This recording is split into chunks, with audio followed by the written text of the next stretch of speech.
भगवान देवर्षि नारद जी ने भक्ति के सूत्र में वर्णन किया कि स्त्रीणाम धनस्य नास्तिकानाम वैरिणाम च चरित्रम न श्रोतव्यम। उन्होंने कहा कि स्त्री का, धन का, नास्तिक का और वैरी का ये चरित्र ही नहीं सुनना चाहिए। बहुत सुंदर बात है, इसमें बहुत सावधानी की आवश्यकता है। कह रहे हैं कि क्यों नहीं सुनना चाहिए? भाई किसी स्त्री के रूप की बात, किसी स्त्री के स्वभाव की बात हो रही है तो हमें सुनने में क्या परेशानी है? तो कह रहे हैं यस्य मनः स्त्रियास् चिंतने संलग्नम सा भगवत चिंतनम कथमपि न कर्तुम शक्नोति। जिसका मन स्त्री का चिंतन करने लगा उसके सामर्थ्य नहीं है कि भगवत चिंतन कर सके।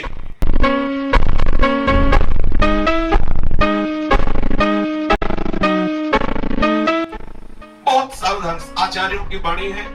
यदि हम सिद्धांत को सुनेंगे, पूज्य पंडित गया प्रसाद जी महाराज से किसी ने प्रश्न किया कि बहुत सत्संग होते हैं और बहुत भगवत कार्य होते हैं लेकिन भगवत भाव रहित देखा जाता है, तो पूज्य बाबा ने कहा कि खूब साधन भक्ति का करो लेकिन आप असाधन असद आचरण यदि करते रहोगे तो कभी अनुभव नहीं होगा आपको। सत्संग करने वाला एकांत में असद आचरण करता है, सत्संग सुनने वाला एकांत में असद आचरण करता है।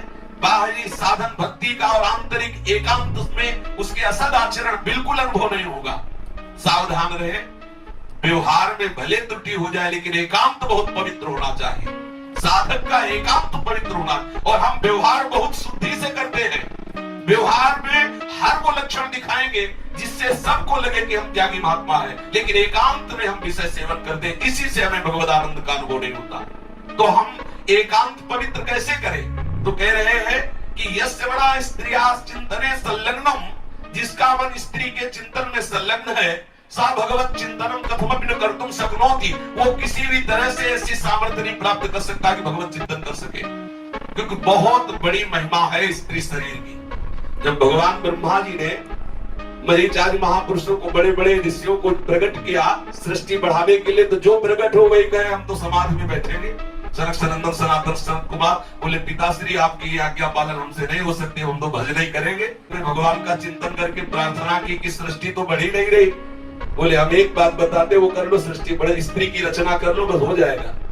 बड़े बड़े भजनानंदियों की भजनमयी वृत्ति को परिवर्तित करके सृष्टि के कार्य में संलग्न कर देना, ये स्वरूप की महिमा होगी, ये भगवान की ही रचना है। तो जिसका चित्त यस्य मना स्त्रियास् चिंतन संलग्नम सा भगवत चिंतनम कथमपि न कर्तुम शक्नोति।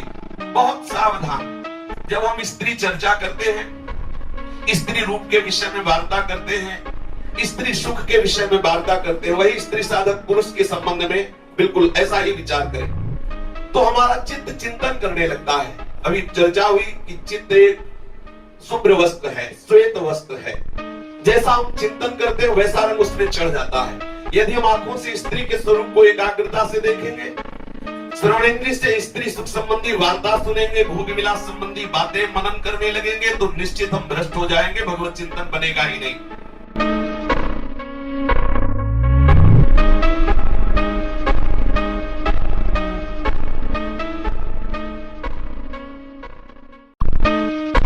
स्त्री चिंतने कामस्योत्पत्तिर्भवति। स्त्री का चिंतन निश्चित काम को उत्पन्न कर देता है। तथा कामः प्रेम मार्गे सर्वतो महान बाधकोस्ति। ये काम प्रेम मार्ग में सबसे अधिक बाधा है। स्त्री संबंधनी नाम वार्ता नाम श्रवणेन पठनेन दर्शनेन चैव स्त्री चिंतनम भवति। जब स्त्री संबंध से हम कोई वार्ता करते हैं, स्त्री संबंधी वार्ता श्रवण करते हैं, स्त्री संबंधी वार्ता पठन करते हैं, स्त्रियों को देखते हैं, तो जय स्त्री चिंतनम भवति, तो उसका स्त्री चिंतन बनने लगता है। और जिसका स्त्री चिंतन बन जाता है तो बोले भगवत चिंतनम कथमपि न कर्तुम शक्नोति, वो भगवत चिंतन नहीं कर सकता। अतः साधकस्य मुचितम यत् स्त्री विषयकम वार्तालापम न कुर्यात्। उचित है कि साधक को स्त्री संबंधी वार्ता बिल्कुल नहीं करनी चाहिए।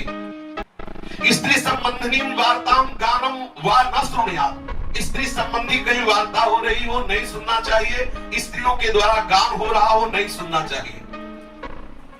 एक बार किसी संत से सुना कि यदि कोई पुरुष